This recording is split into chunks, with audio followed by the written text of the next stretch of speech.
കർക്കിടകം കഴിഞ്ഞ് ചിങ്ങവുമായി. ഞാൻ ഈ റീലിടാൻ ഇച്ചിരി ലേറ്റുമായി. സോ കർക്കിടകഞ്ഞി ഒരുപാട് മെഡിസിനൽ വാല്യൂസ് ഉള്ള ഒരു മസ്റ്റ് ഹാവ് ഡിഷാണ്, especially during this monsoon times. And ഞാൻ വിചാരിച്ചിരുന്നത് ഇത് നല്ല കയ്പുള്ള ഒരു ഐറ്റം ആയിരിക്കും എന്ന്. But it was not the case.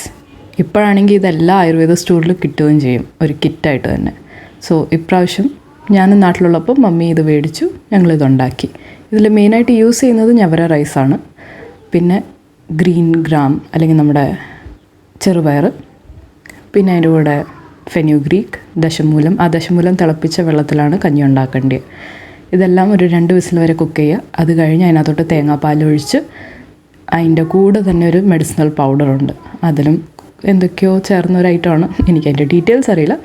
അതെല്ലാം കൂടെ ഇട്ടിട്ട് ഒരു വിസിൽ, നമ്മുടെ കഞ്ഞി റെഡിയാണ്. ഈ കോക്കനട്ട് മിൽക്കാണ് ഇതിൻ്റെ കയ്പ്പിനൊക്കെ ഒന്ന് ബാലൻസ് ചെയ്ത് നമുക്ക് നല്ല എഡിബിളായിട്ട് ഇത് കിട്ടും. ഒട്ടും കയ്പില്ല. എന്തായാലും ഞാൻ വിചാരിച്ച അത്ര ഒന്നും ഒട്ടുമില്ല. നല്ല നൈസ് കഞ്ഞിയാണ്.